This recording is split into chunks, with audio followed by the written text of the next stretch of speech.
Well, we are still missing certain information in order to finish this investigation, Watson. Welcome back to Baker Street.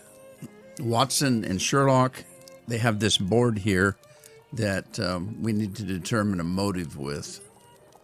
And that's where we left off. So let's take these things and we have to match them with a motive. Okay, the victim lived in misery. I would guess that to be theft. I mean, she's very miserable, which meant she had nothing. I have a hard time believing that someone would attack poor Polly so fiercely just to rob her of a few coins. Okay, so the misery, she didn't have anything to steal, so theft probably wouldn't be a motive. The victim suffered horrible mutilations. That sounds like madness to me. Homicidal insanity, Holmes. It is indubitable that the man who did this to Polly Nichols is not of his full senses. Okay.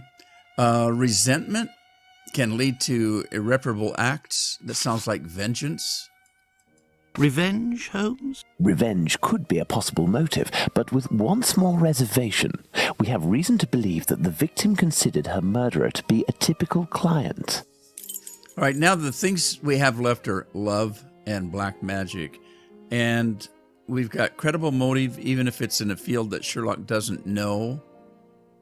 That could be either one.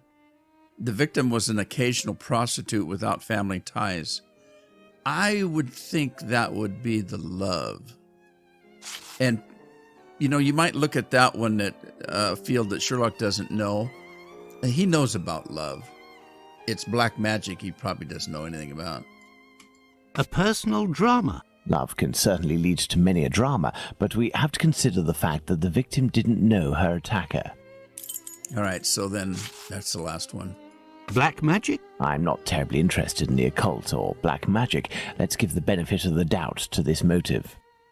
Okay, now all you have to do is select which one of these we think might be a probable motive. Revenge, definitely. I don't think love. He was there to murder. He wasn't there to love anybody or even use her as a prostitute. So I would say no on that one. There's nothing for her to have that was worth stealing, so no on that one. Madness, definitely. And black magic is, who knows? Maybe it's a motive, maybe it's not a motive. Elementary. Very well, Watson. I think that we've exhausted the topic. Take a rest and we'll speak again later. Ah, it would seem that the investigation is advancing, Holmes. Yesterday's Star said that a suspect is in the hands of the police, a man with a rather sinister reputation. I was about to join you in your optimistic outlook until you informed me that the good news came from the press, Watson. But surely they wouldn't invent the fact that the police are holding a suspect, or the acts that are attributed to him. You will have an exact answer to these two questions in less than 50 seconds, Watson. Pardon? Enter, Inspector. Good day. Dear Watson, allow me to introduce Inspector Aberline, Inspector Dr. Watson. Inspector? To what do we owe the honour of your presence, Inspector? I heard that the two of you made your way to Whitechapel a few days ago. Your arrival, you are aware, coincides with a very serious affair which our police service is going to great lengths to solve and which is creating strong tensions in the area. Pardon me, but haven't you arrested someone? A certain Leather Apron? Absolutely not. The man who hides behind this name is indeed being actively searched for by the force. Besides, nothing at the moment suggests that he is the Bucks Row murderer. There, you've been enlightened, Watson. Now it is our turn to answer Inspector Aberline's questions. Indeed. I will be brief and precise. Do you intend to investigate this case, or have you already started? It is to be of service to a friend that I went to Whitechapel. We did, out of curiosity, familiarize ourselves with the preliminary reports, and we made our way to the scene of the crime. Our conclusions are slim, as are the clues. Having not been officially appointed by a client, I believe that my intervention in this business will end there. Very well. To be frank, you take the weight off my shoulders by distancing yourself from the case. Our image isn't very good, to say nothing of what the press puts us through. Thus, if overnight they found out that you were on the case, people would turn against us. And they would pester me, overwhelm me, and finally make me out to be responsible for the inevitable failure such a scenario entails. Neither you nor I wish for this to happen. I know that your time is precious, Inspector.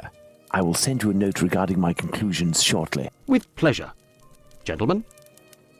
Do you think that he will find the murderer? The chances are slim to non-existent. It is 7 days now, short of a confession from the murderer himself. And you will not go further? You heard the Inspector, Watson. My presence in Whitechapel would hinder, which doesn't mean that we will drop the case. How is that? The Inspector spoke of me, but not of us.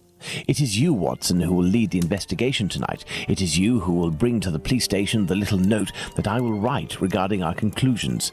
Despite the late hour, there is nothing to stop you from making inquiries about this famous leather apron while you are there.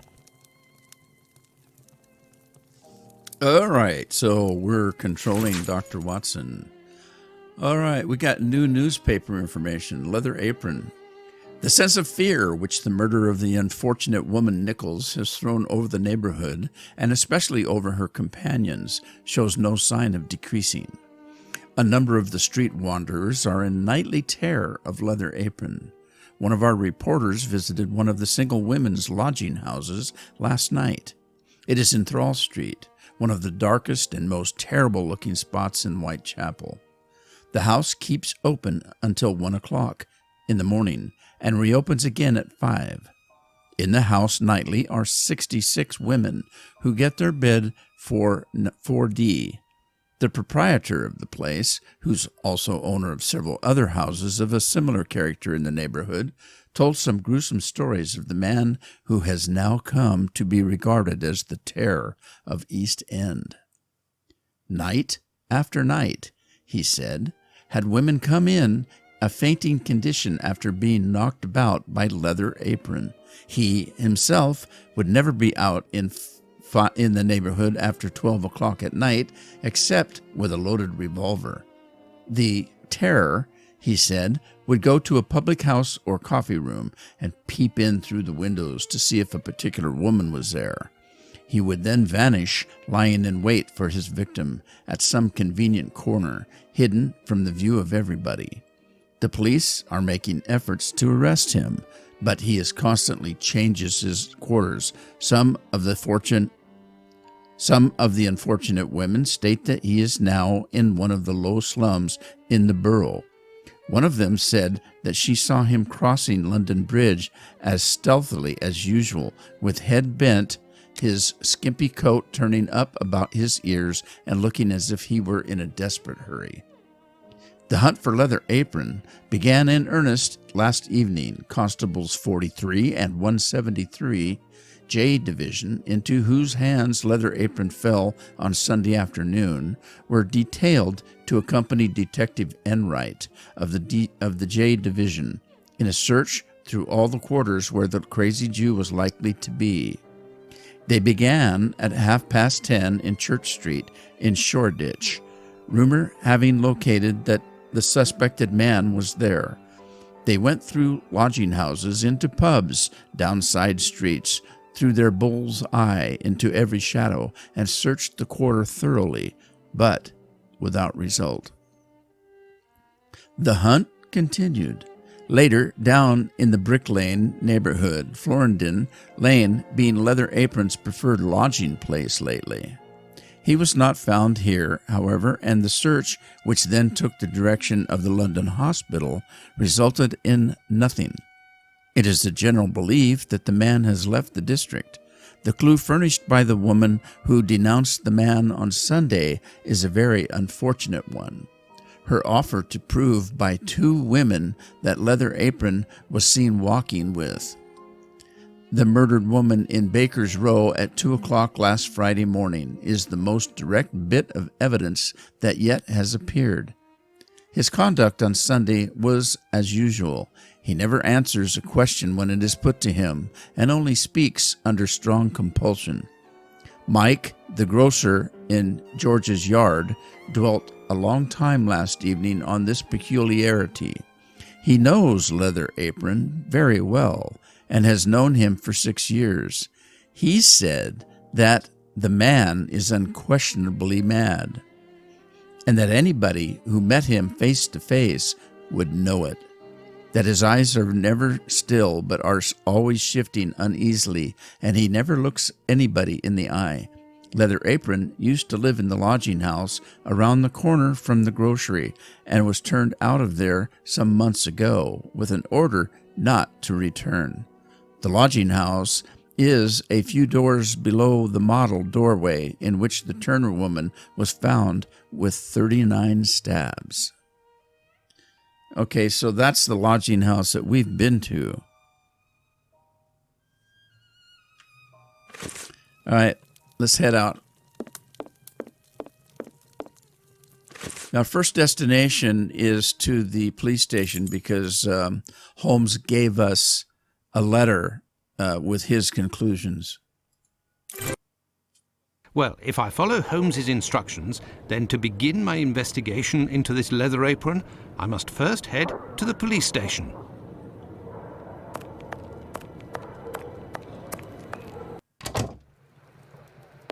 Hello.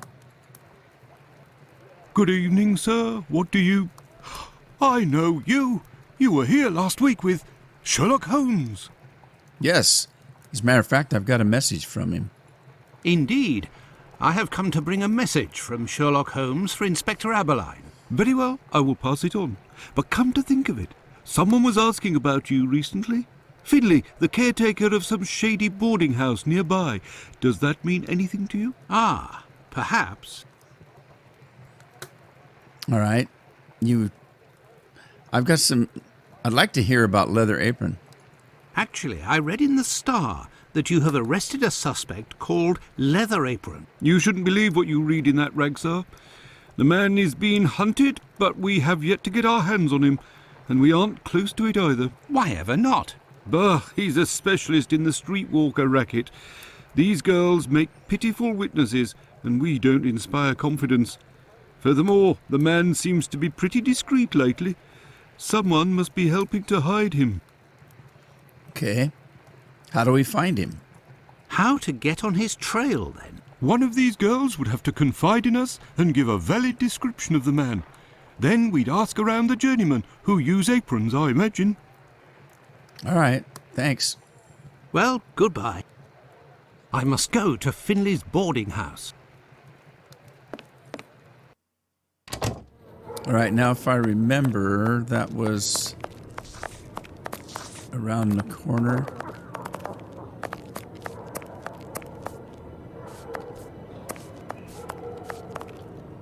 Yeah, this way. I'm lost.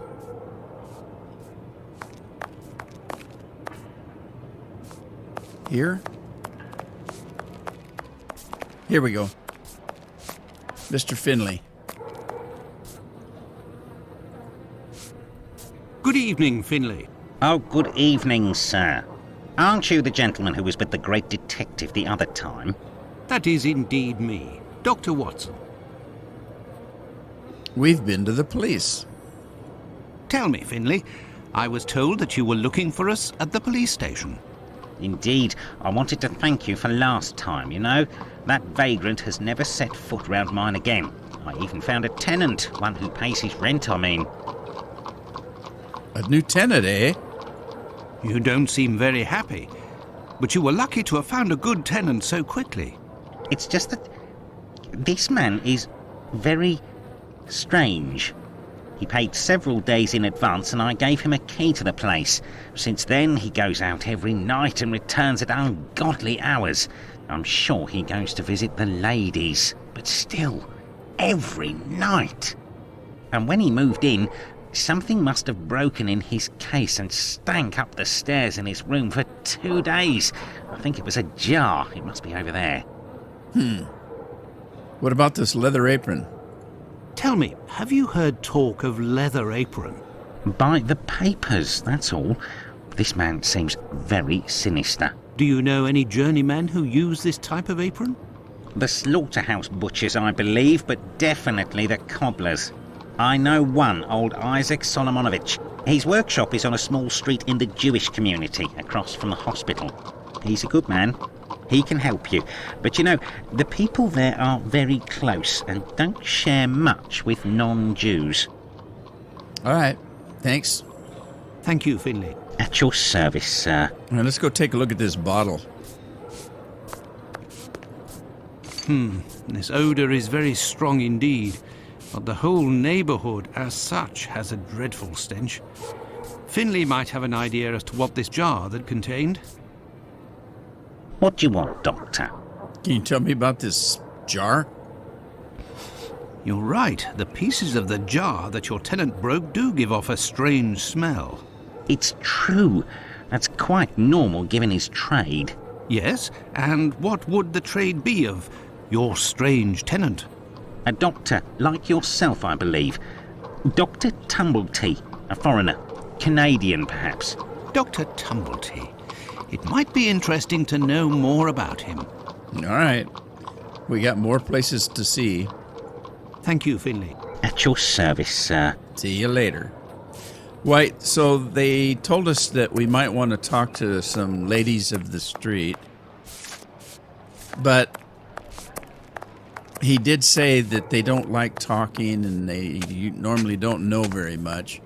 But you remember the guy that had a niece that was taking care of him and we got medicine for? Is she still in? She is. She's still in the window. I'll bet she'll talk to us. Oh, it's you. I'm coming. Dr. Watson, how are you? I'm fine. How's your uncle?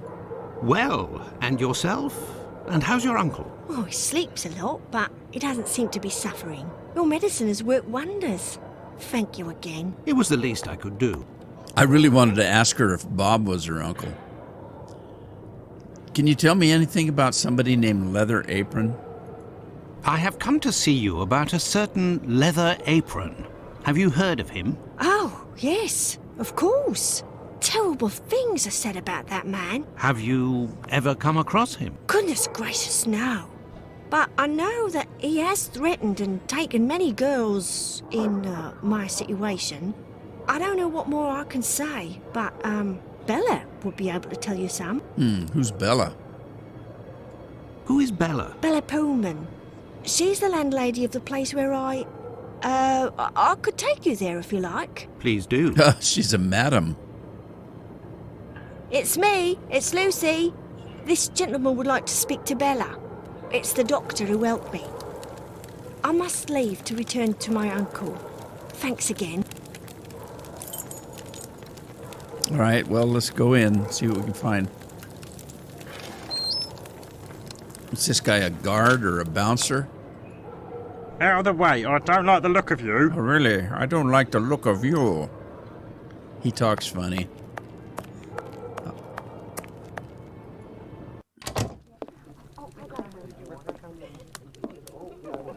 Can I get a refill, please? If you'd be patient, Madam Bella will arrive in a moment. I'm a doctor. I know all about patients. Good evening. I am Dr. Watson. It is young Lucy who told me to come see you. Ah, so you're the Good Samaritan who saved her uncle without asking for anything in return. And now you've come to see me, no doubt, to explain that the poor little thing doesn't belong here, and you will see to her future. Well, if you expect me to let her leave with you... It's not that, ma'am. You should know I am a married man. And why should that matter? Yeah, I didn't think that'd make a difference to her. We're looking for information. I believe there has been a misunderstanding.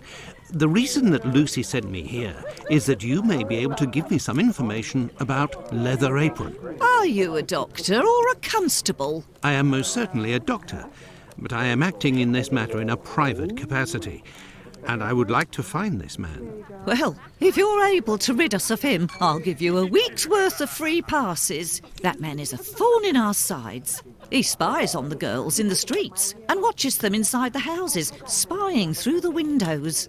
And as soon as they're finished with a client, he jumps on them without any warning and forces them to give him their money. I've never seen him, but one of my girls was attacked by this man, and she said that he wore a leather apron and carried a knife. And his face, oh, he has a horrible head, with rat's eyes and a deformed mouth. She even said that she knew his name, Pizer or Pizer, I think. But I don't know where she can be found. Margie, Nutcracker, the girl I'm talking about, could tell you more, but I had to let her go last week. You have a girl named Nutcracker? It's no wonder you had to let her go. Do you know where Margie's at? Why did you let Margie go? The poor girl caught a shameful sickness, and the symptoms have attacked her face, if you know what I mean. So I gave her notice, and a little bit to help her along. I don't know where she is now, but she'll certainly be getting treatment at the clinic if she's still in the neighbourhood. Did you speak to the police? What would they do? Who cares about the girls in the streets? Well, that's true. She's got a sickness that affects her face. That sounds like syphilis. Do you know this Tumblety? I believe he's is this the one they thought was a doctor? Would you have received a visit from another doctor, a stranger by the name of Tumblety? I'm just like you, Doctor, sworn to secrecy in my profession. But as I've taken a fancy to you, I can tell you that this name is not unknown to me. And if you do me a little favour, it is possible I might remember something about him. Another favour? Like what? What kind of favour must I do for you? You see that man over there? He's a rich artist, a painter, a regular client round here. Well, yesterday, he came and left his cane in the umbrella stand in the hall before going into one of the rooms. Well, when he returned to this room, the cane had disappeared. It's a cane with a massive silver knob. Must be worth a fortune. He threatened to call the police unless he got free services in my establishment for a year. I'll be forced to accept, unwillingly, of course, given the services that he's demanding, unless the cane is found. Man, a year's worth of loving, huh? That's probably worth a cane. Can you tell me a little bit about what happened? Did you question the residents regarding the theft? They didn't see anything, and there's not one of them that would risk stealing from a client here. Who was in the room when your weasel of a client was in the chambers? There were a few that came and went, but Mary could tell you better than I can, because she was the one at the counter yesterday. All right, let's go talk to Mary.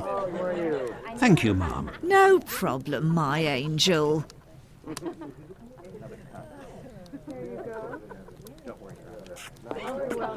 Mary, can you talk? What happened to this rug? Oh, it's when we got a coal yesterday. I asked the young man to fill the pail. Came back to put it down, but his feet were covered in soot and he made a black print. Madam Bella said it was my fault and I got a shilling's penalty. I also have to clean the print and it's no picnic. He has immense feet, that boy. Okay. I heard that there was a theft yesterday. Did you see anything? No, and I was here the whole time.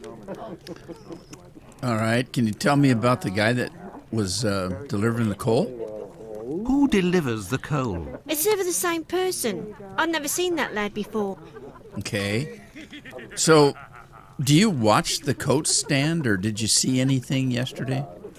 Do you always keep an eye on the coat stand? Oh, yes. Well, when the coal delivery came, a client came out of the chambers and stopped me from seeing the boy who brought the bucket of coal. You don't think he would have taken advantage? Oh, no. Why would he? Until next time, miss. With pleasure, sir. Okay. Let's, I guess we get out of here.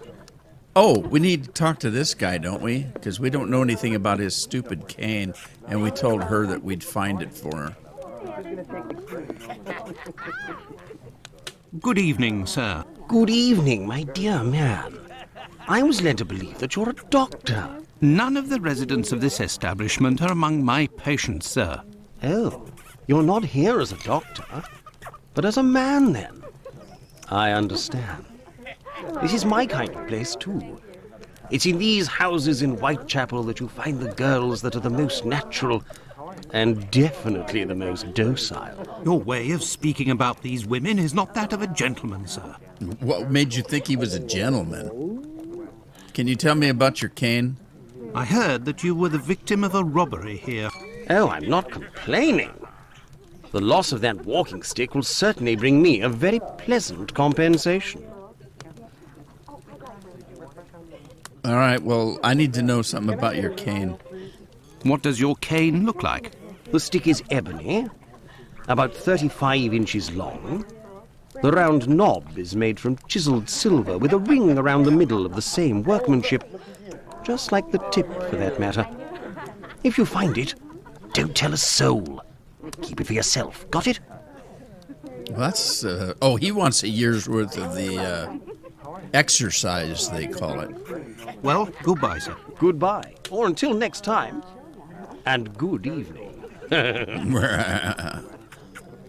Okay, I wonder if we can look at that stain. A large black footprint. Yeah, well, that's pretty much what she told us. How do we get out of here? What's that? Best not to stray off in that direction. Best not to stray off in that direction. Oh, there's the coat rack. Okay. I guess there's no need talking to him again. All right, so I think we have to go to the clinic because that girl that they called Nutcracker was at the clinic. Okay, is that the clinic?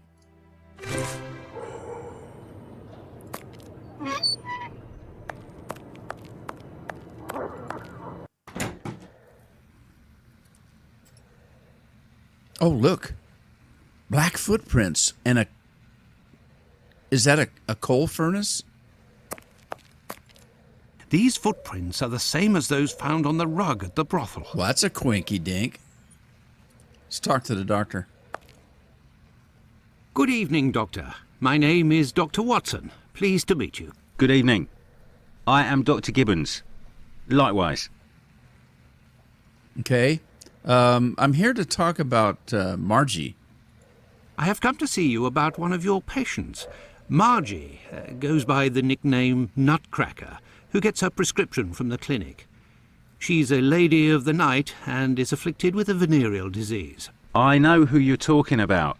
Indeed, Margie has syphilis and is being treated with mercury. Do you have her address? No. And for your information, she left London for good 3 days ago. She felt threatened. Really? Who's threatening her? Margie felt threatened. But by whom? I believe that Margie was particularly scared of a terrifying man who attacked her once. Did she say the name Pizer or Pyther? Unfortunately, she didn't give a name, but she described a man with shifty, rat-like eyes and a mouth twisted in a sinister grimace. Yeah, that's the guy. Did Margie have any idea where this man who terrified her so much might be found? No, but she told me that another girl who'd been attacked like her had told her that this man worked in a cobbler's run by an old Israeli. Also, she saw him again last week, the night of the big fire. She told of going to see the fire like most everyone else in the area. While there, she recognised her attacker in the crowds gathered at the warehouses. There was no mistaking a face like that, she said. She kept an eye on the man the whole time the firemen were working in order to avoid him. Okay, so there was a fire the night of the murder. That was the first thing that we asked at the clinic the first time we were here, and he said everybody was out looking at the fire. So if that guy was at the fire all night, he couldn't have killed that girl. Can you tell me about these footprints over here? Pardon me, Doctor, but who made the large black footprints there near the beds? The brother of one of my patients. The poor thing had her leg amputated after colliding with a carriage. We arranged to find her a prosthesis. Prostheses are very expensive. How did this man pay? He told me that one of his uncles gave him a walking stick with a chiselled silver knob. I agreed to accept this knob in exchange for a simple prosthesis with harness. But this object is of great value, and I could finance 6 other prostheses by selling it on Petticoat Lane. That's a stolen cane. Doctor, I have reason to believe that the silver knob that you possess is from a cane that was stolen by the man who brought it to you, and I believe I know to whom it belongs. That's what I was worried about. The story of the uncle seemed a little strange. Nevertheless, you must have proof of what you claim. I will show you all of the knobs that we have here. If you find the knob that the young man gave me, I will believe you. Just the knob? So be it, but something is bothering me. I will need a complete cane, not just a knob. Don't worry, dear chap. Build one. I can loan you some tools. Make use of the odds and ends in my cupboard. It'll help get rid of it. Well, I shall try. I will have to remember the description that Sickert gave. All right, thanks. Goodbye, Dr. Gibbons. Until we meet again, my dear colleague. All right, where's this cupboard?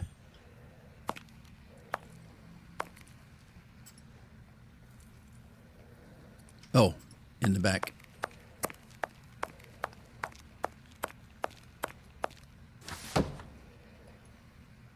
Okay, wow, look at all the canes. Okay, so the description of the cane was, it was ebony, which is black. It was 35 inches.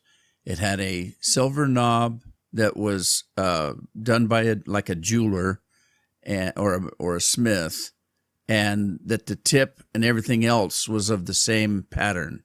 So this is the only black cane. That one's dark, but it's brown. So let's take the black one, put it over here, and then the silver knob. Now, that is, I don't know if that's silver or gold. That one might be silver, but he said it was intricate. So I'm thinking this one. And then the tip was the same. So that one, now see, that's kind of goldish. Yeah, I would think this one.